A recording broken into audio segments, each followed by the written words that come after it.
welcome to the Maritime Vision podcast. I'm your host, Paul Wioli. In each episode, we bring you exclusive interviews with maritime professionals, industry experts, and students. Our guests come from different backgrounds, including shipping, yachting, offshore, supply chain, and more. Our goal is to give you all the knowledge you need to succeed in the maritime industry.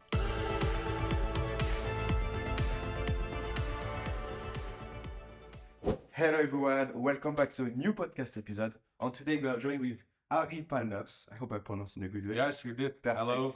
Good morning. Good morning. So it's a pleasure to have you today. So you're a maritime pilot with more than 16 years of experience in this field. Can you introduce yourself, please? Yeah, my name is Arie Palmers. Work as a maritime pilot in the Netherlands, and I work the River Scheldt in the south of the Netherlands, leading to Antwerp, and we also service all the adjacent ports on the River Scheldt. The Dutch ports are serviced by the Dutch pilots, and the Belgian ports are serviced by both Belgium and Dutch pilot. That's divided, roughly 75-25%. Okay, because when you need to enter like on the port, you need to pass through the Netherlands. Yeah, and then if you come from Wandelaar pilot station, that's Belgium. After that, you come into the Netherlands parts, and then very close to Antwerp, you go into Belgium again. And then if we go to a berth over there, it's been done by us or the Belgian pilots. If we go to the lock, so the vessel has to be in the docks, then in the lock there will be a pilot change, and there will be a Belgian pilot. Okay. And that's Brabo dock pilots. They do a lot of services in the port of Antwerp, amongst which is pilotage. But they also provide linesmen and all the services inside the docks, tugboats, everything. And that's a private company. Private company. Yeah. Okay. So today we're going to talk about more safety review. As the previous episodes, we talked more about how to pilot a ship on the port, the role of a maritime pilot, when it's important, crucial. But review would be more like the safety aspect, because we know that it's quite risky job sometimes. And you are the best person to talk about it because you're making a lot of articles about safety, etc. Of course, you can talk about it later. But first, can you explain what are the challenges as a maritime pilot? Yeah, the most dangerous part of our job is getting there. Okay. So we can talk about that a little bit later. But once you get to the bridge, you have to familiarize yourself with the equipment on the bridge as soon as you can. Introduce yourself to the captain and to the bridge team, because you have to cooperate very closely with them. The time that the pilot was just like, I'm the pilot and I can do whatever I want, they're long gone. You have to really integrate into the bridge team and cooperate with the captain and tell him what you're about to do.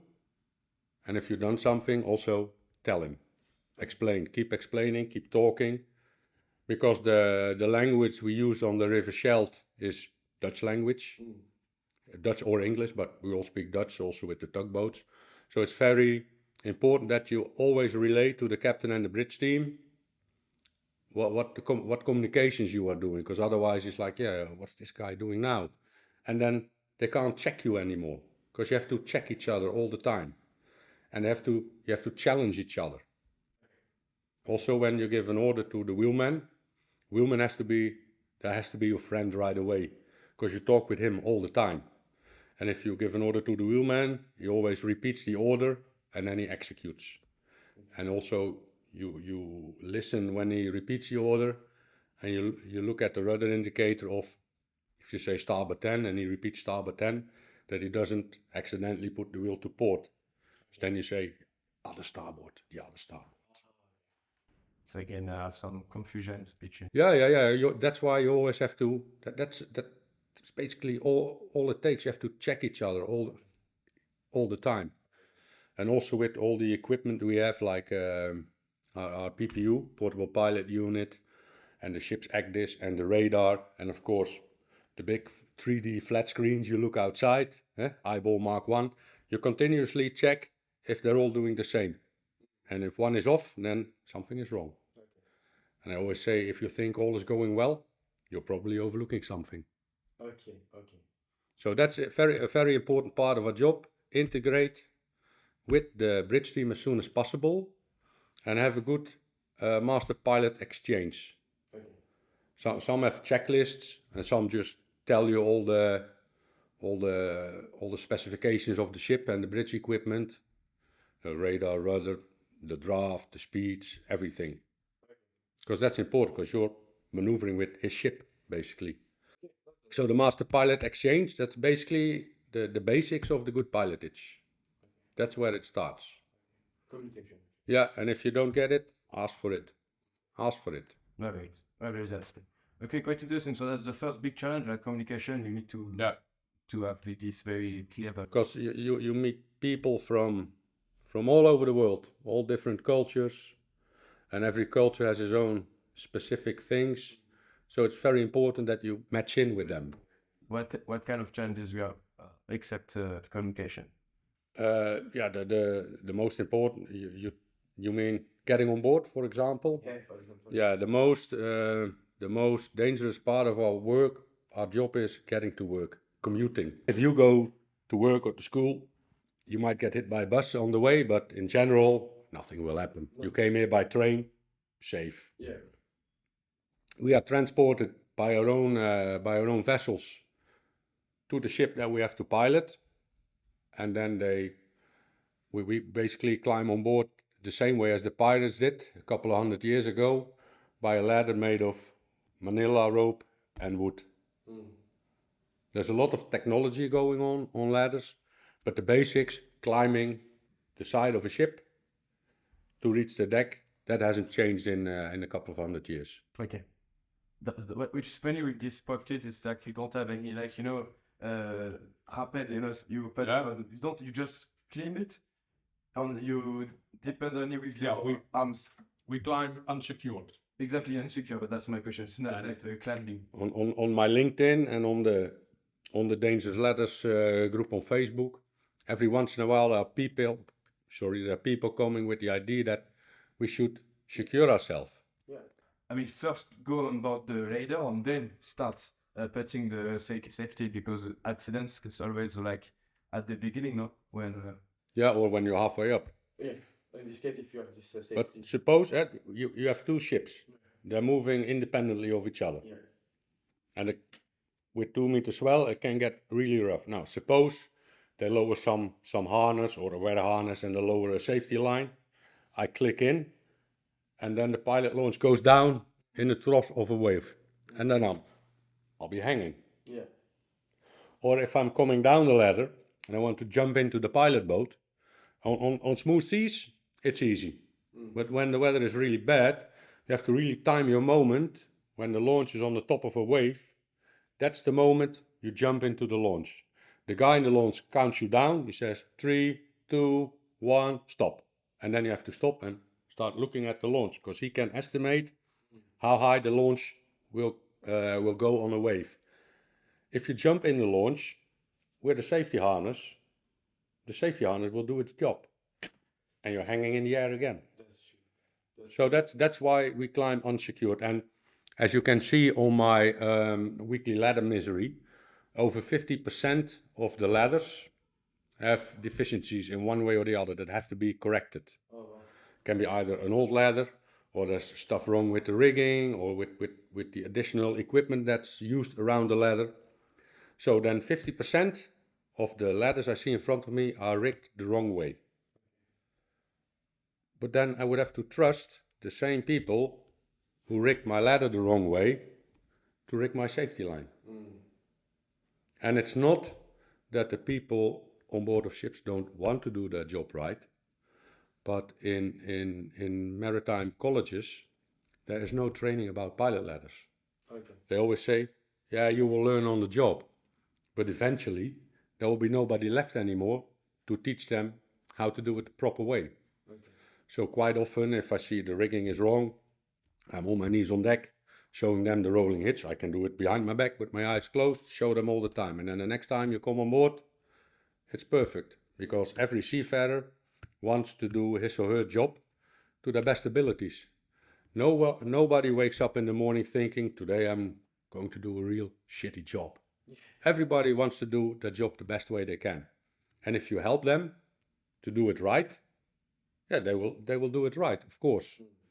And if a ladder is broken, yeah, you just reject it and wait for a new ladder to be rigged. Okay. Did you sometimes reject? Yeah, I rejected one last Sunday. Oh yeah. Yeah, that doesn't happen. Well, reject is, you have reject and reject. If there's smaller things to be altered on the ladder, I never call it minor, because every deficiency is minor until an accident happens, and then all of a sudden it's not minor anymore. But most corrections on the ladder just take a few minutes. They have a line overboard to pick up the ladder when the launch approaches, and if it's rigged on the wrong side of the ladder, it can get entangled to the pilot launch, so untie it and tie it. I do that myself, I tie it on the proper place, and then you climb. That's a 2-minute fix. Or when they forget a radio, or when there's no lifebuoy present, or things like that. That's only 1-minute fix. Okay. Or when you're climbing on a combination, when the distance from the water to the entry point is more than 9 meters, they have to rig a combination. So that's a ladder, the lower gangway, a ladder adjacent to it. Okay. And there has to be, they call it stanchions, little poles on the platform, because it's only 60 by 60 centimeters, and it's nice if you can grab it when you go on board. If they forget a stanchion, which is quite common non-compliancy, you just shout, "Hey!" And then they go, okay. And then you hope when they come running down that they are wearing a life jacket and a safety line. Okay. When crews work outside of the ship, please wear a life jacket and wear your safety harness. Because we are used to climbing, because we do it all the time. But most people who climb ladders, it's not just pilots, but it can also be surveyors, crew changes, auditors, port state control, flag state inspections. They all use. You have less experience, yeah. And one of the dangers in the fact that we climb ladders all the time is complacency, because it gets an automatism. You get very used to it. Same when you want to turn left in your car, that you put your blinker down, and before that look in your mirror. It's an automatism. And when you start doing things automatic, the possibility exists that you don't really think about it anymore. As a pilot, or as anyone who uses a ladder, check the ladder before you go on board. Do you have a checklist like airplane fast pilot? Or No. No. I just published an article last week about the amount of paperwork. I think I've sent it to you. Yeah. Is safety? It's called changing attitudes, and is safety just a box to tick? Because a lot of checklists, they come out of the computer with the boxes already ticked. And then they say ladder rigged correctly, and then I see one of the strands of the ladder is broken, and who checked this? Yeah. But it comes out of the computer that way. Very often the solution, when things go wrong, is more paperwork. A lot of captains, they don't have time to challenge me. They have to leave it to the chief mate or the rest of the bridge team, because they're behind their computer hammering in all the stuff required by the ports. They're hurting their fingers doing the paperwork. Captain, please provide us with, and then a big list what they have to send in. Okay. Basically, if they would send the crew list and the cargo, that should be enough. But no, they want more. Okay. Same with the regulations around pilot ladders. We ended up with 11 different regulations, some contradictory and some you have to pay for, like the ISO, you have to pay for to obtain it. And the answer always seemed, there's something wrong, okay, make more regulations. That doesn't make it easier, because then you expect the crew of the ship to have knowledge of 11 different regulations on pilot ladders. Some are contradictory. So I was invited to be in a work group from IMPA, the International Maritime Pilot Association, together with bunch of other people from all around the world, revising the rules and revising the pilot ladder poster. I'll come to that in a moment. And that was sent to the IMO. There was just last week it ended, or 1.5 weeks ago, the Subcommittee on Navigation, Communication, Search and Rescue -11. And one of the topics was pilot transfer requirements. So what we try to do is put all these 11 regulations, simplify them and unify them, and put them in one book. Okay. Easy peasy. Easy peasy. Because you have now SOLAS, which is international law. Yep. That's international law. Because every sentence in the SOLAS regulations mention the word shall. That means an obligation. If you look at the IMO recommendation of pilot letters, the A.1045 as amended by A1108, yeah, sorry, can't help it, it's just me. Instead of shall, they use the word should, which means it's the character of a recommendation. Yeah. And in some countries it's implemented in national law, and in some countries it's not. Yeah, in European flagged countries, they have to comply with the Marine Equipment Directive 4.49, and that states that all ships under EU flag shall comply with the SOLAS, with the IMO, and with the ISO. Okay. So this port state control inspector goes to a ship with all the regulations with him, and then he first has to look at the stern. Oh, this one is flagged Panama, for example. Okay, then we can skip this, and that. So the new regulations, it's not named resolution anymore. It will be called performance standards, and that will be mandatory. Okay. No more recommendation, because in SOLAS, in the main text, the performance standards will be mentioned. Ships shall comply with the performance standards as laid down in. And presently, it's only in the footnotes that they call the IMO and the ISO. And footnotes are not law. Okay, just recommendation. Yeah, a footnote is not the text. The actual text is the law. Okay. And footnotes are just some explanation about what you can look for. And that doesn't make it easy. Basically, it's quite stupid that me as a ladder climber have to dive into these regulations so deeply to get it all sorted.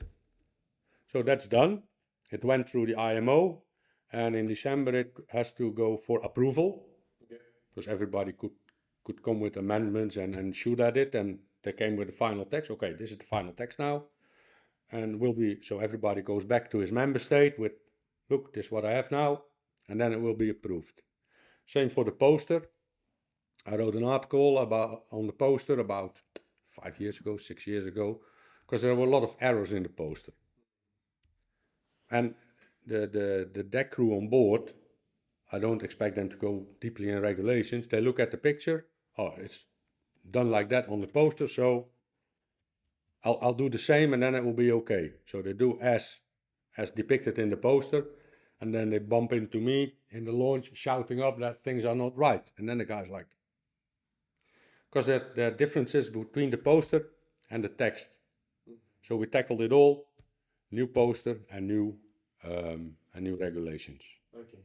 We is the work group I was a member of for the International Maritime Pilot Association. And every member state for this NCSR could enter his own document. So this one was put in by IMPA. So it's very you have some protocol you need to respect, and it's very but it's quite hard to understand everything because some countries change from others. And in Europe we have kind of this guideline, but still.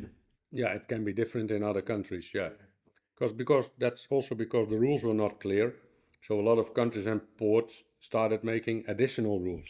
Okay, oh, we're going to Immingham. Oh, we have to do it like this. Oh, now we go to Hamburg. Oh, we have to do it like that. No, that's stupid. That's silly. And that's, if you have options, at a certain moment you'll take the wrong option, and that's where accidents can happen, of course. That's where accidents happen. So the new poster will also be a lot clearer. There's also an instruction in it for ships. For example, in SOLAS is mentioned the responsible officer overseeing the rigging of the pilot ladder. But what the tasks are of this poor guy or poor lady, nowhere described. So we've put a panel in the poster where it's described what the tasks of the responsible officer are, like having knowledge of the rigging of pilot ladders, having knowledge of the rules. So at least you can see, okay, I have to have knowledge of that, just to help. You have to help people to do it right. In terms of, so you mentioned actually the safety protocols, and especially when you want to step on board, What else as challenges do we have? Because, for example, you have helicopter, using a helicopter when this is very far away for huge ships. Yeah. Is it like safe with a helicopter? Yes, helicopters is very safe. Yeah. Because they have so many safety checks and balances. Because you also see on fixed wing airplanes, both as helicopters, before they take off, they have this checklist, and they challenge each other on the checklist. And it's the same checklist every time, but they never go like that. Yeah. They mention every line. It's just their protocol. It's their safety. And if one box is not okay, then it's called off. Now, a helicopter is a very safe way of transferring pilots. Unfortunately, in my area, we only use it very seldom. Yeah. But in Rotterdam and IJmuiden, it's more common to use helicopters. They have a new helicopter now. I don't know which type. I only can tell you it's yellow. Okay. But in the old days, we used a sling. So you had to put a sling under your arms Okay. and then you got hoisted. Now they changed it that you have a custom-made harness that only fits you and then just click in. That's less chance for errors, of course. Okay, yeah. But when this, because sometimes you use helicopter because the conditions are very windy, wavy. Yeah. Is the wind a problem with helicopter? Because if you have 35 knots, I imagine if it's on helicopter, They fly. they fly. Yes. How much is the maximum they can fly? Because in the old days when we still had helicopters, the only time we used a helicopter was when the pilotage was suspended and it was really shit weather. And then you're hanging under the helicopter in the wind. Okay, so you're completely. Yeah, and never with night. And these guys, they are so skilled. They can keep the helicopter. They go towards the ship, and downwind side, they try to be above the ship as short as possible. Because if something goes wrong and they go down, it's better to land in the water than on the ship. Luckily, hardly ever accidents happen with that. But they're super skilled guys. It's amazing to see them how they do their job. Yeah. I know helicopters they more complicated to drive than to pilot than a plane. Yeah, I think so. I don't know. I've seen this documentary about it, but anyway, it's But if you fly, for example, a 737, every 737 is the same. Yeah. They're all the same. Yeah, that's true. All the same. Same checklist, same stuff. Maybe the color of a button is different. But on board of a ship, every ship is completely different. Now, that is good to prevent errors. Ergonomics are getting more and more important in shipping because it's important that you know where to find each button. In the old days, it was just put it where there's room. So then you have a VHF on one side of the bridge, another VHF on the other side, the tiller in the middle, over there a radar. But on modern ships, it's more built around the seafarer. You see that when you go to the bridge of a... Like besides. Yeah, the wooden wheels Yeah. are nice to put on your wall or in the pub. No, it can also be joystick. Or sometimes you have automatic pilot. It just depends. It all changes. And yeah, I think if you get it like in planes, all similar, yeah, it will make the job easier. But despite that, the whole shape and size and weight of the vessel is different. Yeah. Ship acts different in loaded conditions than in ballast conditions, of course. okay. Which kind of ship is the most complicated to step on board? Maybe roll vessels like this roll on roll off with the car inside. No, they're okay to get on board on. 'Cause most of them have a pilot door, quite low, and then you have a ladder maybe 1.5 meter. Oh, okay. Yeah. Yeah. Empty oil tankers and empty bulk carrier, everything that is big and empty Yeah. without a hull door, yeah, you have to climb a long way up. Well, max 9 meters towards the platform from the water surface and then gangway to the deck. Okay. Yeah. I imagine in helicopter content of vessel it's not easy because you don't have a lot of space to land yourself. With a helicopter. Yeah. Yeah, but the pilot knows where to put you down. Because a lot of ships, some ships have it's a bit difficult because we don't work much with them. Myself, the Rotterdam pilots and Amsterdam pilots can tell you a lot more about it. Some have a spot Yeah. and it says hoist only, and on some you can do deck landing. But despite the fact that there's a place to hoist, If the pilot of the helicopter doesn't agree with that, he puts you on another spot. He can pick the best spot to put you on the deck. And they do it very safe and quickly. Yeah. We used to work with helicopters, but then we had additional pilot boats called the SWAT. Okay. I think you've seen them. Yeah. It's a very stable platform. The Belgians have them, and we have them. And it's a very stable platform because with the small pilot launch at about, let's say, 3 meters, depends a bit on the height of direction and the force of the waves. Yeah, you're done. Also with small ships, they start when the water runs over the deck. The small launch can get to the railing and damage or tip over. That has also happened. And with this big, they call it catamaran, but it's not catamaran, it's different. Yeah. With the SWAT, you can work until a lot more bad conditions than with the normal single hull, mono hull pilot launches. Works perfectly. I always say everybody should have one, or at least everybody should want one, because it's very safe. Yeah, and it's all about safety. Yeah. We worked with the SWAT since I think 2005. If I'm not correct, someone will probably correct me on that. So in all those years, almost 20 years, we haven't had a single man overboard with the SWAT. Okay. Not a single one. And the Germans also work with SWATs. I know in Houston they work with SWATs. And only last January, the first time ever that there was a man overboard situation where the SWAT was involved. Got the guy back on board in a few minutes. Okay. So What about emergencies as interesting? Like, for example, we have many scenarios. Let's first try with the man overboard. How it works? If you as a pilot, you fall on the water. Yeah, What are the protocol for the? that's always the goal. If you fall, please land in the water. Yeah. Because it's not boiling lava. You're not falling into a volcano. No, yeah. If you hit the deck, yeah, metal is quite unforgiving.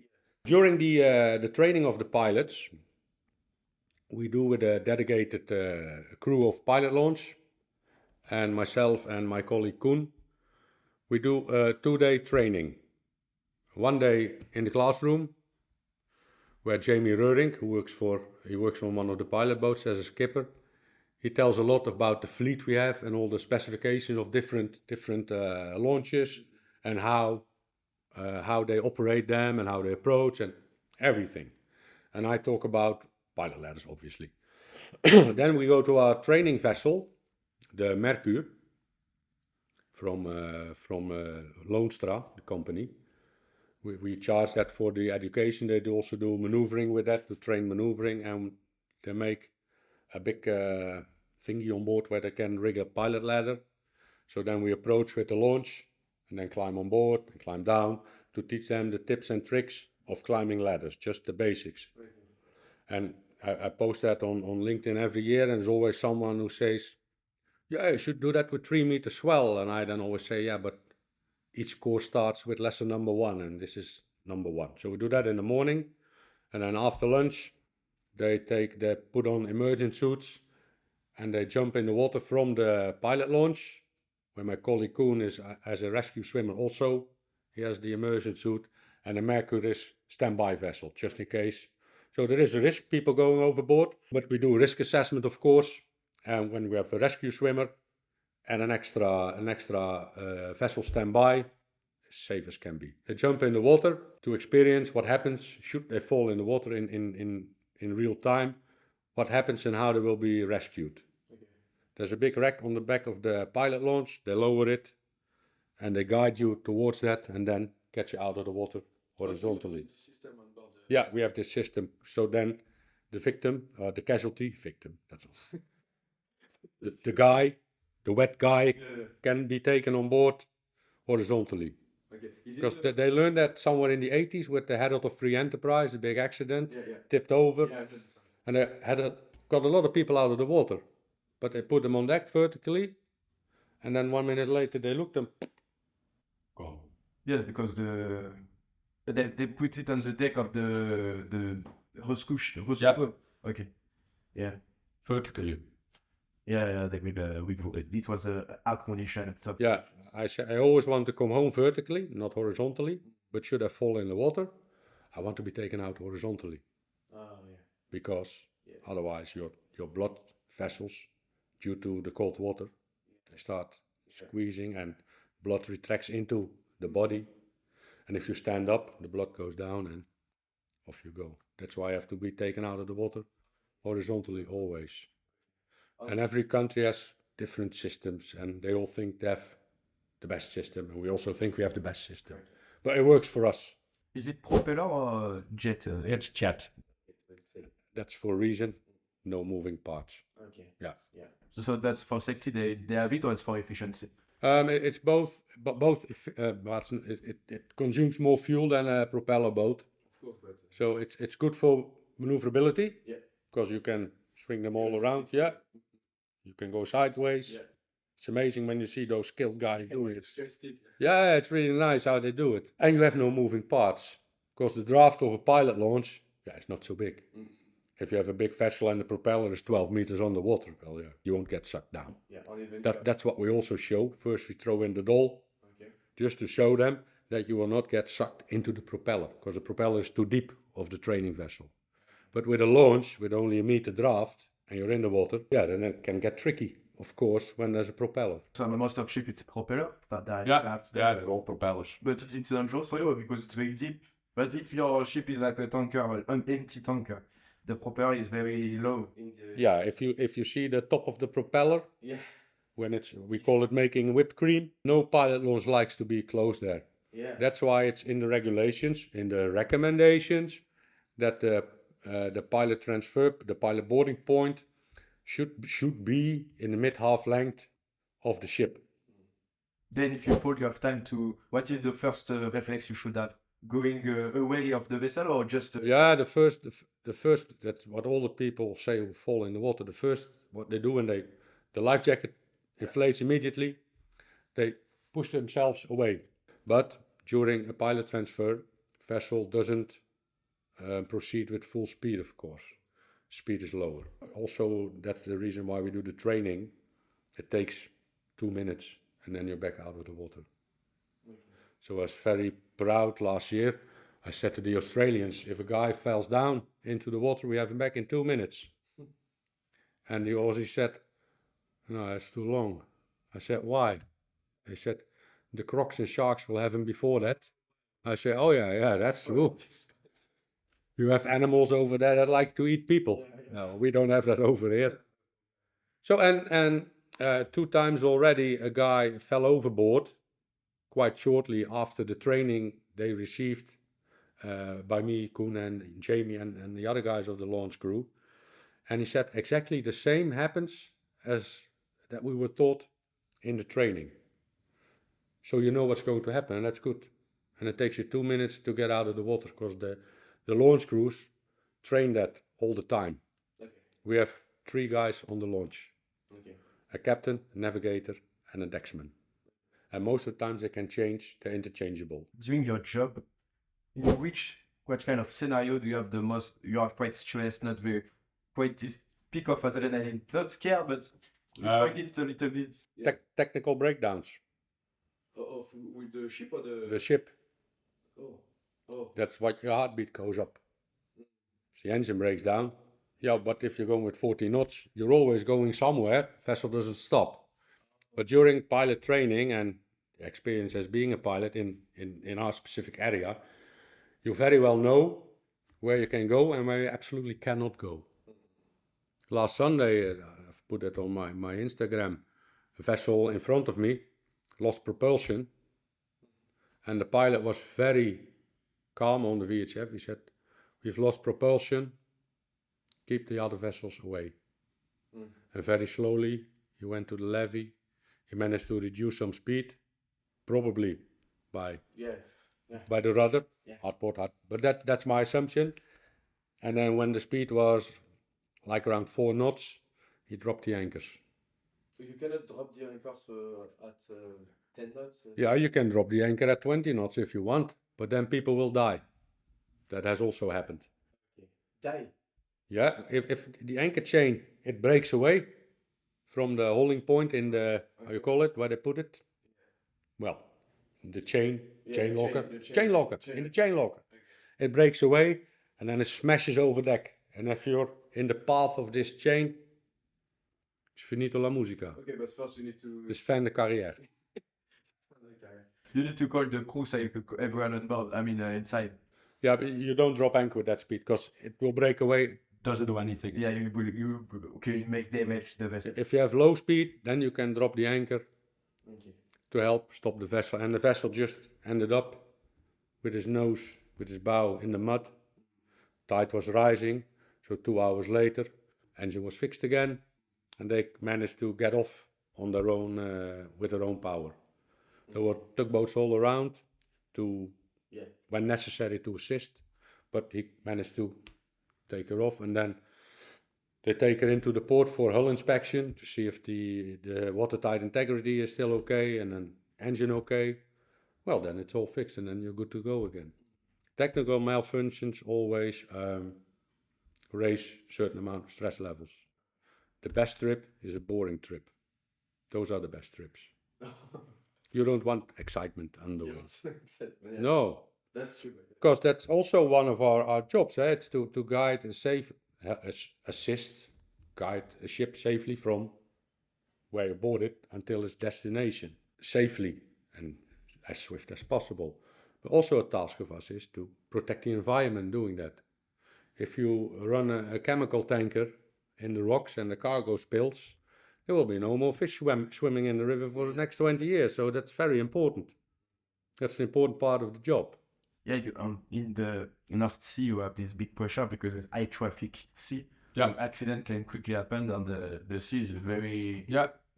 If you have any issue, all the ecosystem is. Yeah. So what we guide them from or to the port, and we start in the port or at the pilot station, and that's from the Steenbank it's 23 miles to Flushing Roads, and from the Wandelaar pilot station it's 34 miles. Okay. And the Wandelaar is basically, if you're standing in Ostend and you look at the sea, that's where the pilot station is, about 10 miles out of the coast. But the rest is open sea. There are also quite a few ships who don't frequently come to the North Sea, and they're like, that's a lot of ships around me, and they take a deep sea pilot to guide them through the British Channel and the North Sea. So they stay on board for, it can be 1-2 weeks. Oh, okay. I didn't know about it. Yeah, you also have, so we do the river and the ports and the adjacent sea, but besides that there are also pilots doing, they call that deep sea pilots, they do the North Sea. They maneuver ships through the North Sea. Okay. And the most complicated is English Channel or North Sea?